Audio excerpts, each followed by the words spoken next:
ವೀಕ್ಷಕರೇ, ನಾನು ನಿಮ್ಮ ಪ್ರೀತಿಯ ರೋಹಿಣಿ. ತಮ್ಮೆಲ್ಲರಿಗೂ smart study with Rohini YouTube ಚಾನಲ್ಗೆ ಪ್ರಿಯವಾದಂಥ ಸ್ವಾಗತ. ನನ್ನ ಈ ಒಂದು ಯೂಟ್ಯೂಬ್ ಚಾನಲಲ್ಲಿ ನೀವು ಎಲ್ಲ ಗೌರ್ಮೆಂಟಿಂದ ಆಗುವಂಥ ಅಪ್ಲಿಕೇಶನ್ಗಳ ಬಗ್ಗೆ, ಅಂದರೆ ನೋಟಿಫಿಕೇಷನ್ಗಳಾಗಿರುತ್ತಲ್ವ, ಅದ್ರ ಬಗ್ಗೆ ಎಲ್ಲನೂ ನಾನು ನಿಮಗೆ ಇನ್ಫಾರ್ಮೇಷನನ್ನು ಕೊಡ್ತೀನಿ. ಈ ನನ್ನ ಚಾನಲನ್ನು ಸಬ್ಸ್ಕ್ರೈಬ್ ಮಾಡ್ಕೊಳ್ಳಿ ಮತ್ತು ಬೆಲ್ ಐಕಾನನ್ನು ಕ್ಲಿಕ್ ಮಾಡಿ. ನಾನು ಏನಾದರೂ ಅಪ್ಡೇಟ್ಸ್ ಇದ್ದರೆ ನಾನು ನಿಮಗೆ ನಿಮ್ಮ ಹತ್ರ ಶೇರ್ ಮಾಡ್ಕೊಳ್ತೀನಿ. ಆದಷ್ಟು ಜನಕ್ಕೆ ಈ ಒಂದು ನನ್ನ ವೀಡಿಯೋವನ್ನು ಎಲ್ಲರಿಗೂ ತಲುಪೋ ಥರ ಮಾಡಿ. ಓಕೆ, ನಿಮಗೆ ಏನಾದರೂ ಡೌಟ್ಸ್ ಇದ್ದರೆ ಕಮೆಂಟ್ಸ್ ಮಾಡ್ಬೋದು, ಲೈಕ್ ಮಾಡಿ, ಶೇರ್ ಮಾಡಿ, ಈ ನನ್ನ ಚಾನಲನ್ನು ಸಬ್ಸ್ಕ್ರೈಬ್ ಮಾಡಿ. ಓಕೆ, ಈ ಒಂದು ವಿಡಿಯೋದಲ್ಲಿ ನಾನು ಹೇಳಲಿಕ್ಕೆ ಏನು ಇಚ್ಛಿಸ್ತೀನಿ ಅಂತಂದರೆ, KE ಅವರು ಮೊನ್ನೆ ತಾನೇ ನೋಟಿಫಿಕೇಷನನ್ನು ಮಾಡಿದ್ದಾರೆ 708 ಪೋಸ್ಟ್ಗಳಿಗಾಗಿ. ಹೈದರಾಬಾದ್ ಕರ್ನಾಟಕ, ನಾನ್ ಹೈದರಾಬಾದ್ ಕರ್ನಾಟಕ ಎರಡೂ ಸೆಕ್ಷನಲ್ಲಿ ನೋಟಿಫಿಕೇಷನನ್ನು ಮಾಡಿರೋದು. ಟೋಟಲ್ ಪೋಸ್ಟ್ ಇರೋದು 708 ಪೋಸ್ಟ್ ಇದೆ. ಇದರಲ್ಲಿ ಮೇನ್ಲಿ ಹೇಳಬೇಕು ಅಂತಂದರೆ ಆಫ್ಟರ್ ಟೆಂತ್ IT ಆಗಿರ್ಬೋದು, PUC ಆಗಿರ್ಬೋದು, ಡಿಪ್ಲೊಮಾ ಆಗಿರ್ಬೋದು, ಅಥವಾ ಎನಿ ಗ್ರ್ಯಾಜುಯೇಷನ್ ನಿಮ್ಮದು ಕಂಪ್ಲೀಟ್ ಆಗಿದ್ದರೆ, ಅಥವಾ ಮತ್ತು ಇಂಜಿನಿಯರಿಂಗ್ ಕೂಡ ಮಾಡಿದರೆ, BE ಕೂಡ ಮಾಡಿದರೆ ನೀವು ಈ ಒಂದು ಜಾಬ್ಗೆ ಅಪ್ಲೈನ ಮಾಡ್ಬೋದು.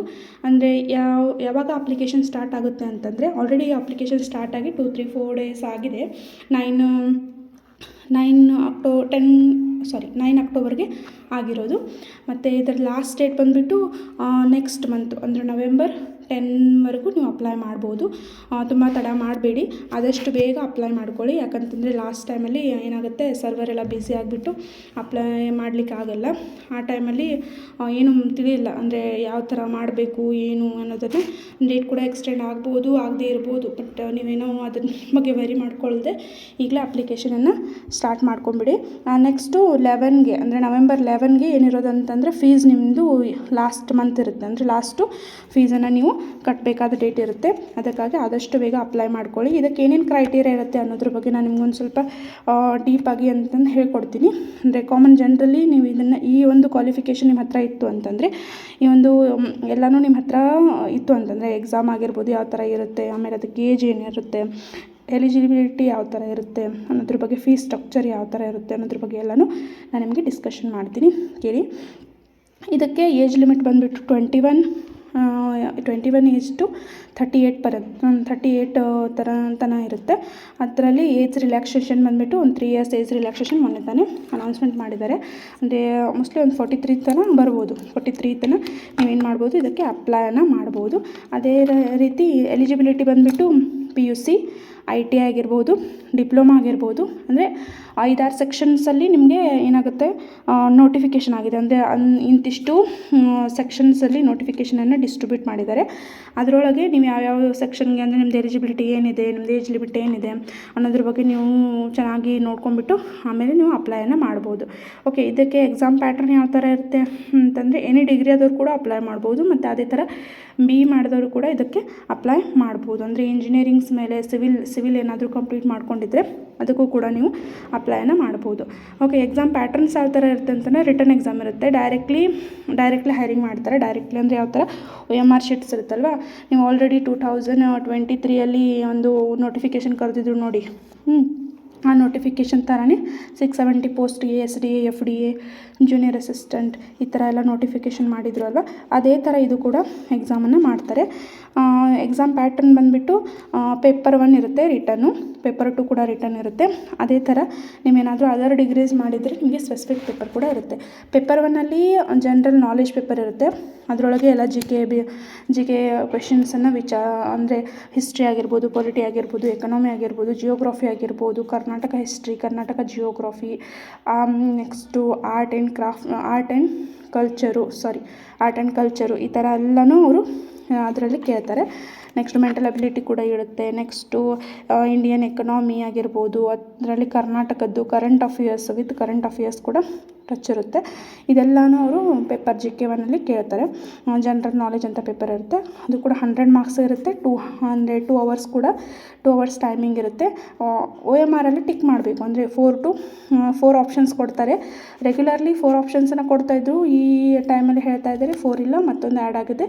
ಅಂದರೆ ನಿಮ್ಗೆ ಗೊತ್ತಿಲ್ಲ ಅಂತ ಕೂಡ ನೀವು ಅಂದರೆ ಅದು ಕೂಡ ಆಪ್ಷನ್ ಇರುತ್ತೆ. ನೀವು ಬೇಕಂದರೆ ಗೊತ್ತಿಲ್ಲ ಅಂತ ಕೂಡ ಅಲ್ಲಿ ನೀವು ಟಿಕ್ ಮಾಡ್ಬೋದು. ಅಂದರೆ ಇಲ್ಲಿ ಈ ಒಂದು ಎಕ್ಸಾಮಲ್ಲಿ 5 ಆಪ್ಷನ್ಸ್ ಅಂತ ಹೇಳ್ತಾ ಇದ್ದಾರೆ, ನೋಡಬೇಕು.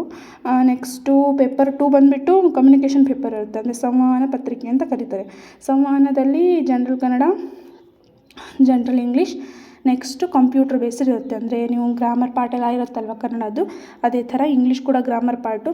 ಈಗ ಆಲ್ರೆಡಿ ಕೆ ಇ ಅವರು ಯಾವ ಥರ ಅಂದರೆ ಕೆ ಇ ಅವರು ನೋಟಿಫಿಕೇಷನ್ ಮಾಡಿದ್ದಾರೆ ಅಂತಂದರೆ ಅದಕ್ಕೆ ಇದೇ ಥರ ಇರೋದು. ಅಂದರೆ ಸಂವಹನ ಪತ್ರಿಕೆ ಅಂದರೆ 3 ಸೆಕ್ಷನಲ್ಲಿ ಡಿವೈಡ್ ಆಗುತ್ತೆ. 35 ಮಾರ್ಕ್ಸ್ದು ಇಂಗ್ಲೀಷ್ ಗ್ರಾಮರು, 35 ಮಾರ್ಕ್ಸ್ದು ಕನ್ನಡ ಗ್ರಾಮರು, ಅಂದರೆ 30 ಮಾರ್ಕ್ಸ್ದು ಕಂಪ್ಯೂಟರ್ ನಾಲೆಜ್ ಬಗ್ಗೆ ನಾನು ಚೆಕ್ ಮಾಡ್ತಾರೆ ಅವರು. ಅದು ಕೂಡ ಎಲ್ಲ OMR ಅಲ್ಲೇ ಇರುತ್ತೆ. ಓಕೆ, ಈ 2 ಎಕ್ಸಾಮ್ದು ನಾನು ನಿಮಗೆ ಏನೇನು ಥರ ಸಿಲೆಬಸ್ ಇರುತ್ತೆ ಅನ್ನೋದನ್ನು ನಾನು ನೆಕ್ಸ್ಟ್ ವೀಡಿಯೋದಲ್ಲಿ ನಾನು ಅಪ್ಲೋಡ್ ಮಾಡ್ತೀನಿ. ಓಕೆ, ನಿಮ್ಗೆ ಏನಾದರೂ ಡೌಟ್ಸ್ ಇದ್ದರೆ ನನಗೆ ಕೇಳ್ಬೋದು. ಓಕೆ, ಅದೇ ಥರ ಮತ್ತೊಂದು ಪೇಪರ್ ಬರುತ್ತೆ ನಿಮ್ಮದು, ಅಂದರೆ ಸ್ಪೆಸಿಫಿಕ್ ಪೇಪರು. ಅಂದರೆ ನೀವು ಯಾವುದಾದ್ರೂ ಡಿಗ್ರಿ ಮಾಡ್ಕೊಂಡಿದ್ರೆ ಅಥವಾ BE ಅದು ಏನಾದರೂ ಮಾಡಿದರೆ ಅದರಲ್ಲಿ ಸಿವಿಲಲ್ಲಿ ನಿಮಗೇನಾದರೂ ಚಾಪ್ಟರ್ಸ್ ಅದು ಬೇರೆ ಇರುತ್ತಲ್ಲ ಅಂತ ಆ ಥರದ ಮೇಲೆ ಒಂದು ಸ್ಪೆಸಿಫಿಕ್ ಪೇಪರ್ ಅಂತ ಬರುತ್ತೆ. ಸ್ಪೆಸಿಫಿಕ್ ಪೇಪರ್ದು ಕೂಡ ನಾನು ನಿಮಗೆ ಸಿಲೆಬಸನ್ನು ಶೇರ್ ಮಾಡ್ತೀನಿ. ಓಕೆ, ಇದೊಂದು ನೋಟಿಫಿಕೇಷನು ಈಗ ತುಂಬಾ ಅಂದರೆ ಈ 1 ಇಯರ್ ಆಗಿ ಯಾವುದೂ ನೋಟಿಫಿಕೇಷನ್ ಆಗಿಲ್ಲ. ಹಾಗಾಗಿ ಈಗ ತಾನೇ ಆಗಿರೋದು, ಯಾರು ಕೂಡ ಮಿಸ್ ಮಾಡಬೇಡಿ. ತಪ್ಪದೇನು ನೋಟಿಫಿಕೇಷನ್ ಆಗಿರೋದ್ರಿಂದ ಎಲ್ಲರೂ ಕೂಡ ಅಪ್ಲೈ ಮಾಡಿ. ಒಂದು ಎಕ್ಸಾಮ್ ಯಾವ ಥರ ಇರುತ್ತೆ ಅನ್ನೋದ್ರ ಬಗ್ಗೆ ಆದರೂ ನೀವು ನೋಡ್ಬೋದು. ಆಲ್ ಓವರ್ ಕರ್ನಾಟಕದಲ್ಲಿ ಅದರದ್ದು ಅಂದರೆ ಎಕ್ಸಾಮ್ ಸೆಂಟರ್ಸನ್ನು ಕೊಡ್ತಾರೆ. ನಮ್ಮಲ್ಲಿ ಬೆಳಗಾವಿ, ಬೆಂಗಳೂರು, ಧಾರವಾಡ, ಹುಬ್ಬಳ್ಳಿ ಈ ಥರ ಎಲ್ಲ ಸೆಂಟ್ರಲ್ಲೂ ಎಕ್ಸಾಮ್ಸ್ಗೆ ಅಲೋ ಮಾಡ್ತಾರೆ. ನೀವು ಹೋಗಿ ಎಕ್ಸಾಮನ್ನು ಬರಿಬೋದು. ಓಕೆ, ನೆಕ್ಸ್ಟ್ ಇದರ ಫೀಸ್ ಸ್ಟ್ರಕ್ಚರ್ ಯಾವ ಥರ ಇರುತ್ತೆ ಅನ್ನೋದ್ರ ಬಗ್ಗೆ ಹೇಳ್ತೀನಿ ಕೇಳಿ. ಜನರಲ್ ಅವರಿಗೆ 2A 2B 3A 3B general ಕ್ಯಾಟಗರಿಗೆ 750 ರುಪೀಸ್ ಇದೆ. ನೆಕ್ಸ್ಟು SC ST ಅವರಿಗೆ 500 ರುಪೀಸ್ ಅಂತ ಹೇಳಿದ್ದಾರೆ.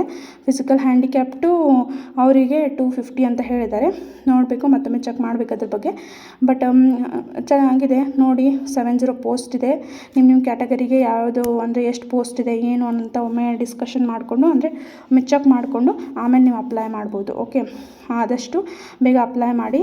ಅಂದರೆ ನೆಕ್ಸ್ಟು ಲಾಸ್ಟ್ ಮೂಮೆಂಟ್ವರೆಗೂ ಕಾಯಬೇಡಿ. ಯಾಕಂದರೆ ಲಾಸ್ಟ್ ಮೂಮೆಂಟ್ವರೆಗೂ ಕಾದರೆ ಆಮೇಲೆ ನೆಕ್ಸ್ಟು ನಿಮಗೆ ಪ್ರಾಬ್ಲಮ್ ಆಗೋದು. ಹಾಗಾಗಿ ಬೇಗ ಅಪ್ಲೈ ಮಾಡ್ಕೊಳ್ಳಿ. ಓಕೆ, ಏನಾದರೂ ಇನ್ಫಾರ್ಮೇಷನ್ ಬೇಕಿತ್ತು ಅಂತಂದರೆ, ಏನಾದರೂ ಡೌಟ್ಸ್ ಇತ್ತು ಅಂತಂದರೆ ನನಗೆ ಕಾಮೆಂಟ್ ಮಾಡ್ಬೋದು.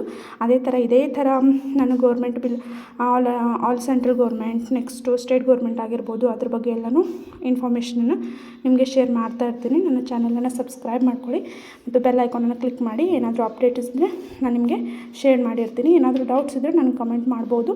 ಅದೇ ಥರ ಲೈಕ್ ಮಾಡಿ, ಆದಷ್ಟು ನಿಮ್ಮ ಫ್ರೆಂಡ್ಸ್ಗಳಿಗೆಲ್ಲನೂ ಶೇರ್ ಮಾಡಿ. ಓಕೆ, ಧನ್ಯವಾದಗಳು. Thank you.